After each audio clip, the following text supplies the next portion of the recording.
It is the week of training camp. We're kicking things off on a Monday with the 3 things the Broncos need to fix. Orange and blue today, Cecil, Lammey, Andrew Mason.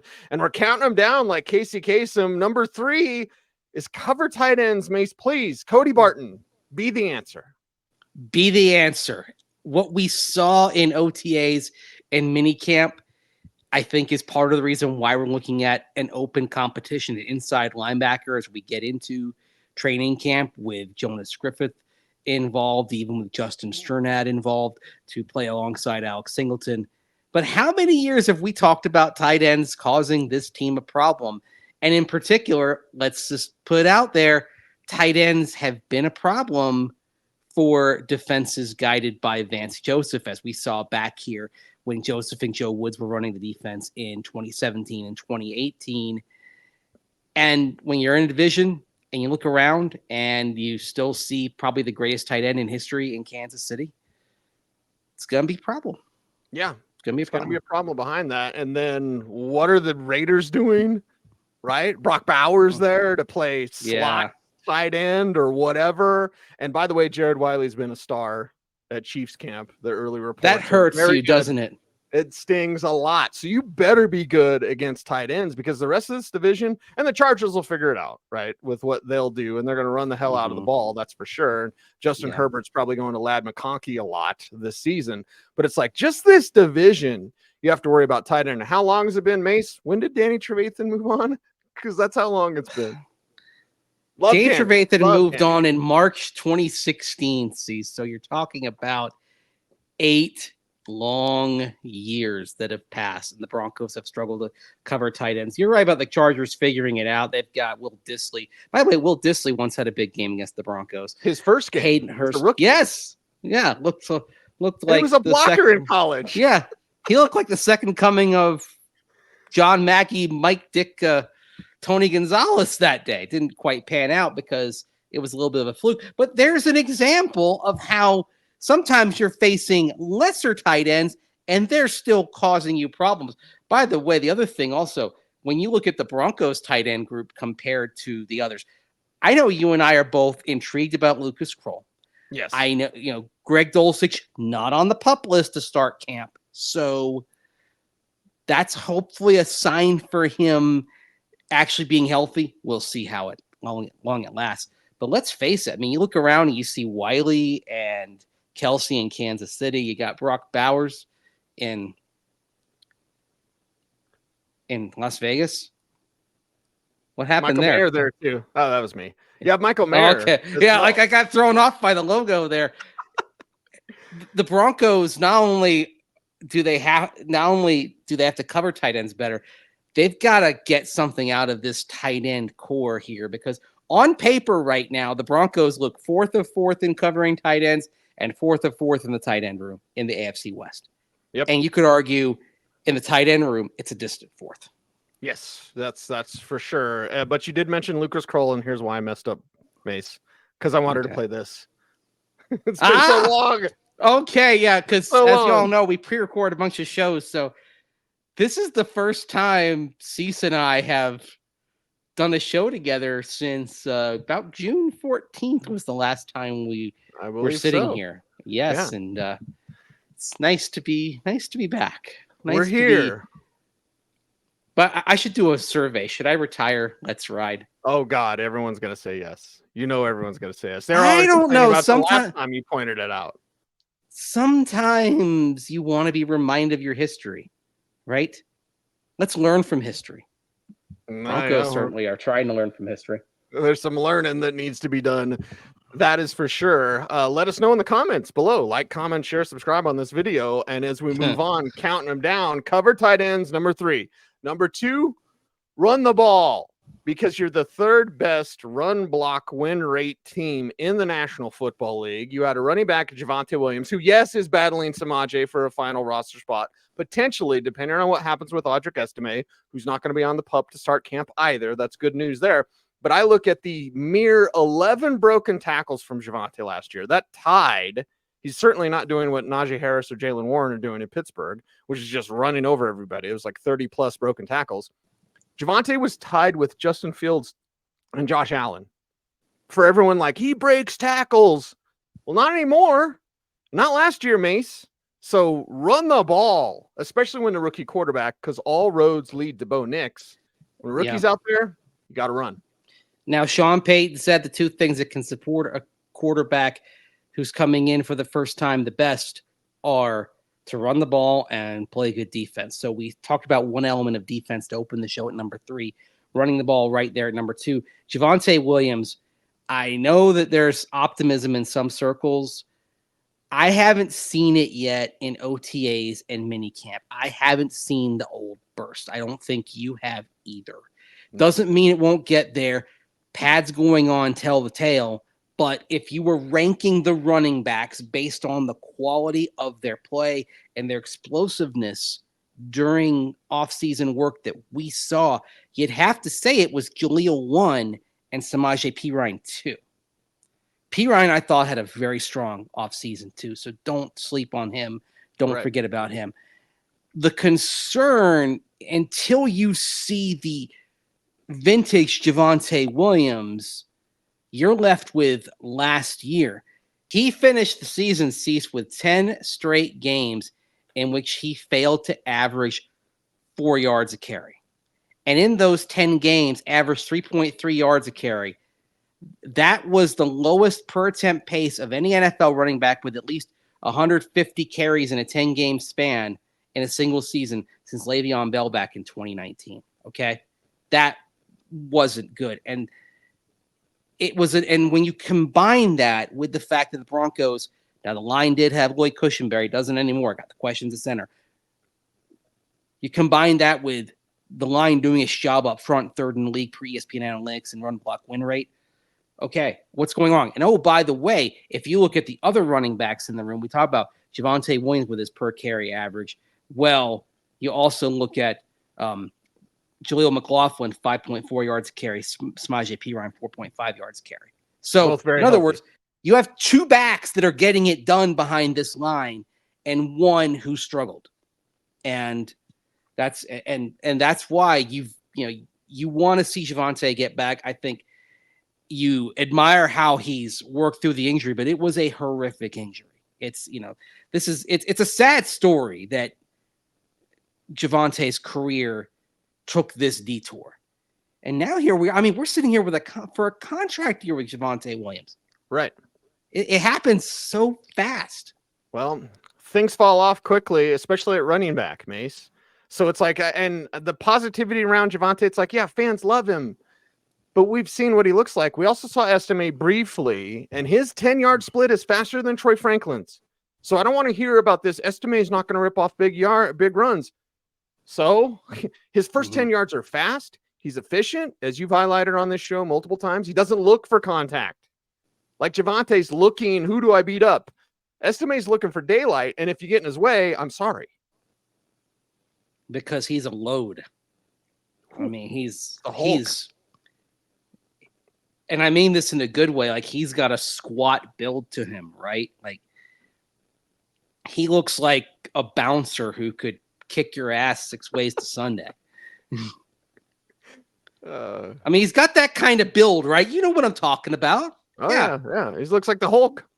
So you get that 10-yard speed, and he does have pretty good vision for the holes, but you get the 10-yard speed, and if somebody does come up to challenge him, the odds are pretty good that he's going to bowling ball his way off and get and take it further into the open field.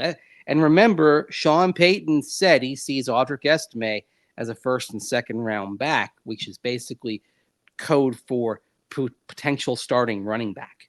Mm-hmm. Now, the vision can change based on what the player shows.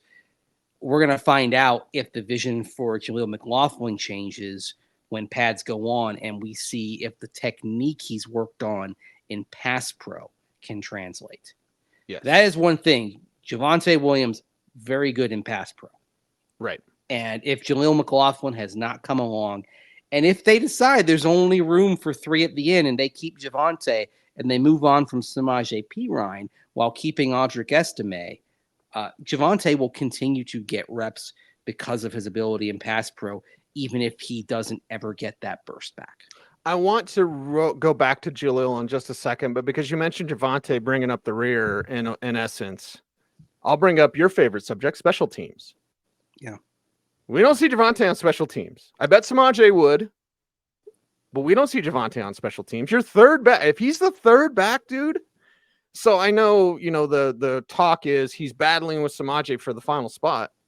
Okay, but in essence, he's almost kind of battling estimate for the top spot because he doesn't play special teams. And if he's not the top back and he's not the second back, because that's Jaleel, and Jaleel might be number one. Again, we'll get to him a little bit, but like, where does special teams play into this? This is going to be huge this year. Well, let's talk about Jaleel, because with the new kickoff return rules, you have to have 2 players back. Mm-hmm. And if you had to bet on, okay, who are those 2 deep guys on kickoff return? Today, I think I would project Jaleel and Marvin Mims Jr. as the 2 that are back there. Yes. And that's exciting because, man, if you can have 2 guys back there who are home run threats, what you want, what a team wants to do, one of the things they want to do on kickoffs, they want to create pick your poison to where, okay, if I kick left, I'm in trouble. If I kick right, I'm in trouble. I can't avoid. The only way I can avoid it is by trying to get some kind of quick squibber down the middle that hits in the target, and it can't squib like quickly. It's got to go 30 yards and then it hits in the target area at the 20-yard line. So it's not as simple as just like bouncing it on the ground, because that thing's got to go 30 yards before the target. I'll say this, it's very ingenious how they set up this kickoff. Mm-hmm. Because they're making you return it. They are, because they thought about, if you just squib it, well then fine, we better set up the landing zone so teams just can't drive it in the ground every time and let it bounce down the field. So there's that. Samaje Perine last year, he played 94 special team snaps. And in his career, like, he's had some years when he was in Cincinnati where he was playing 61 and 62% of the special team snaps. So that's something he can do. And by the way, if you're not the number 1 running back, if you're not the primary guy, you've got to play teams or it doesn't work. Yep. We talked about tight end earlier. It's one of the things maybe on Greg Dulcich. Like, if he's a backup tight end, is he playing teams? You got to play teams. And so that's why, like, the discussion is, okay, if their discussion is out there, is it Javonte or Samaje and not both? It's because as you're looking around that room, if you have a starting running back, but then your backups are Estime and McLaughlin, that their special teams work for both. Their special teams work for both of them. Whereas you may not be able to keep a couple running backs. And like I said, Perine can play special team, but he had 20% of the special team snaps last year, so it wasn't a huge number. So that's where it comes into play. And, it's might be a tie-breaking factor is what they can do on special teams. Yeah, so in essence, Javonte may have to win the starting job or get traded to the Cowboys. I haven't tweeted this yet, Mace, but the Cowboys are interested in looking at running backs like Khalil Herbert and possibly even Javonte if there's a, hey, let's trade him away type thing at the end. Because Khalil Herbert might not make the roster in Chicago. Well, Javonte Williams might not make the roster here, as incredulous as that may have sounded, 2 months ago. I'm pretty sure there are still cleat marks on Cowboys defenders where he ran over them back in 2021. Yes. And what I could say is the best team-wide Broncos performance since Super Bowl 50. Mm-hmm. That game in Dallas. No offense to the Chiefs game last year, but that game in Dallas in 21, you talk everything coming together. I mean, for whatever the Broncos would have, that's the one day since Super Bowl 50 seats where I could say the Broncos would have beaten anybody in the league that day. Hasn't happened in a while. And then, you're feeling good. Philadelphia's coming in the next week. You got a losing record, and then fumble. Melvin Gordon fumbles. Teddy Bridgewater doesn't tackle. Right. Yeah, all the things. Yeah, It's like that's Tommy Boy, you know, yeah. wee, here comes Meat Wagon. Like, yeah, it was bad. It was bad. We've But seen run the some ball. stuff the last few years, haven't we? We have. We've seen some stuff. One of the things I want to see is pads on for Jalil. Yeah. Because you've talked to him so much this offseason. I've talked to him like he's saying all the right stuff. I'm working on a pass pro, and Joe Lombardi's saying the right stuff. Everyone's saying the right stuff. I want to see it, Mace. And we won't know. Pads really need to come on because Jalil is the best player. I'd say 3 players were standouts this offseason. Jalil, number 1, Lucas Kroll, maybe number 1, and then Devon Vele. Those 3 players and Josh Reynolds. We could count on those guys. Reynolds, hey, impressing me. If Josh Reynolds cuts the drops, you've got a player. Oh, yeah. Yeah, for sure. So it's like, okay, well, but damn it, we need the pads on because I want to see if Jalil can physically back up what he's been saying. Right. The technique, how far can it take you? Because the whole thing with technique and being able to read where the blitzes are coming from, why this matters, especially the reading part of it, is he knows he has to diagnose quicker. Because for him to succeed at his size in pass pro, he has to come up. He has to move forward. Because if you don't move forward, if you stay where you are and you read and it comes at you, he's going to lose that one-on-one battle against somebody who's got 65 pounds on him and has some acceleration, right? That's why he's put in so much work on this, because he knows he has to be smarter to make up for what he lacks in terms of his frame. Now, you may say, oh, well, why didn't he just get to be like 205, 210? Then he loses his quickness, and that's part of it. He's trying to thread this needle here of being an effective running back, taking advantage of his size and quickness, while also being at least an obstruction to buy you a second or two to get the ball out. And that's the thing. We're not talking about him pancaking a guy. We're talking about him being an obstruction. How do you buy Jarrett Stidham, Zach Wilson, Bo Nix another second to 2 seconds? That's what you're trying to do here. If he does that, that's enough. Now, the other running backs, the bigger running backs, may be capable of the pancake. It may be capable of being the brick wall where you're like, whoa, man, he just stopped him cold. That's not going to be Jalil's game, but it doesn't mean he can't be effective. But we're not going to know until pads go on. And you know who helps out Jalil the most in that category? It's Bo Nix. Because he's getting rid of the ball fast. So you got to, you got to meet him at the point, work on your strike. And then if Bo's getting rid of it, because I think of Stidham, I think of Wilson not even being part of the conversation. Then I think of Jarrett Stidham being bad under pressure. Jarrett Stidham was bad under pressure last year. He's been steady this offseason. They can't pressure him. But if he's out there and if he moves off his spot, I'm not blaming Jalil if there's a sack caused because the rusher that was on Jalil moved because Jarrett Stidham got nervous and left the pocket and then sacked him. That's not Jalil's fault.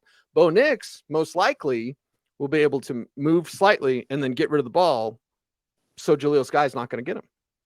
Exactly. That's all this is key there. The other thing, when it comes to a quarterback who gets the ball out fast, if you would take a quick trip in the Wayback Machine with me to 2011, 2012, do you remember how the metrics for the O-linemen all got better from the Tim Tebow year to the Peyton Manning year? Yes. Much better. The Broncos across the board, the metrics said one of the worst offensive lines in 11, one of the best offensive lines in 12. And this is where the quarterback does matter. Now we've gained more metrics like run block win rate, pass block win rate for ESPN. I think ESPN Analytics goes back to about 2018 on that.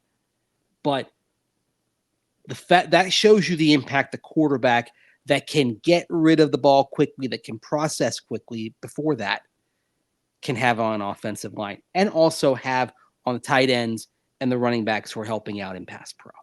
So, yeah, if Bo Nix is doing the quick reads and getting the ball out, he's going to be everybody's best friend up front. There, believe me, like if Bo is on point, on rhythm, and the ball is out fast, the guys up front are going to be so in love with him. Oh, it's going to be nothing but Keanu kisses from up front for one Bo Nix. We're counting them down with our feet on the ground and we're reaching for the stars. Number one thing the Broncos need to fix. And Mace, here's the thing. We did 3 cover tight ends. I don't know. We did 2 run the ball better. I feel good, but I don't know. Number one, I feel like I know that they fixed it, at least on paper. They got to stuff the run. They got to stop the run. Number one thing the Broncos must fix this year. Number one thing, because you're not stopping the run. You're giving your opponents a license to just take off on you. You made it easy for your opponents the most of the season because you struggled against the run. The old cliche, it started up front. How many times did we look at the defensive linemen and see Mike Purcell taken out by one blocker, DJ Jones, who was not himself last year, taken out by one blocker? Well, right now you're bringing in Malcolm Roach, analytically speaking, one of the better run defenders in football. You're bringing John Franklin Myers. You're deeper there. You still have DJ Jones. You get him back to health, but maybe you're playing him fewer snaps. Maybe, at his body type, he gets old quick, unfortunately. It's when you're carrying that much weight as a player, it just happens. The joints can only bear but so much. So maybe you limit DJ Jones's snaps and you have him out there on first downs and he becomes more effective there if you get that snap count down to, say, 35% in the game, right? There were signs last year of it going in the right direction. If you look at the Broncos held 4 of their last 6 opponents below 100 yards on the ground. But then in the middle of that, you see the Detroit game where there were a lot of open lanes. You had trouble defending the run when you went against teams that had a lot of weapons, and it was kind of pick your poison. And that's where some of the wider gaps came. Yes. But the thing Washington got back into the game by running. And we too. Yes. They were behind 3 scores, and they knew that they could run on the Broncos. That's a key thing. That's a problem. You want to force teams away from the run because you want to make them one-dimensional. They say there's 3 phases: run game, pass game, play action. If you stop the run, you don't just stop the run, you stop the play action too, because all of a sudden you don't have to take the run seriously, right? And you can drop everybody. So you're turning 3 possibilities into 1, and you're making it easier on the back end. And with the questions that you've got at safety with PJ Locke and Brandon Jones as your starting safety duo, trying to figure things out at inside linebacker next to Alex Singleton, it starts by defending the run. It starts up front. If you've got Malcolm Roach occupying 2 blockers, if DJ Jones is back out there and back to his old self and occupying 2 blockers against the run, you've freed up your inside backers to not have to take on guards at that level, and then they're moving forward to make plays. It's making everybody better. I mean, I think back to the Jets game and seeing just these open spaces, almost acreages of open spaces there in the box. Of course they're able to run the ball. For Nathaniel Hackett, arguably the worst play caller in football, you made it easy for him. Hey, go there. Yeah. You can take out the interior lineman one-on-one. The math's in your favor now. But if you force those double teams, if you can force 2 double teams up front, the math becomes in the Broncos' favor. And all of a sudden, those gaps don't exist. And you're able to have some success, and you're able to shut that part down. That's the thing. Even if you take out the Miami debacle, Broncos still bottom third of the league as a run defending team. That has to change. That absolutely has to change. That's why it's the number one thing. But they knew it was beyond quarterback. They knew it was the number one thing too. That's why you saw the moves on the defensive line, and they realized it was defensive line. And that sets up for the linebackers. Josie Jewell last year, you let him walk after last year. He could only do but so much because of what was going on up front and how many matchups they were losing. So have you weakened yourself against the run by losing Josie Jewell and potentially having Cody Barton? Yeah, possibly. The film on Cody Barton against the run isn't great. But What the Broncos are betting on here is being stouter up front to where Barton and Singleton are making those plays without the obstruction of the guards and the centers coming up to the center, the second level. I think Brandon Jones comes in this conversation as well. Certainly not in a coverage standpoint, but just in a playing close and playing in the box. Jones can do that and kind of help out as well. Yep. That's absolutely his game. I'd say he's better at that than Justin Simmons was. And Simmons was fantastic. Simmons is a ball hawk and Simmons is everything. So Simmons is a way better safety. But if we talk about just one thing, stuff in the run, Brandon Jones is better. You lose the elite ball tracking skills downfield, but you gain somebody who can be a guided missile going up there. Now, depth-wise at safety, Caden Stearns, not ready on the pup. Delarian Turner-Yell, not ready on the pup. I think we can agree Turner-Yell, his projected use is special teams only based on what we saw last year. And Caden Stearns, an injury every year, you can't rely on that. But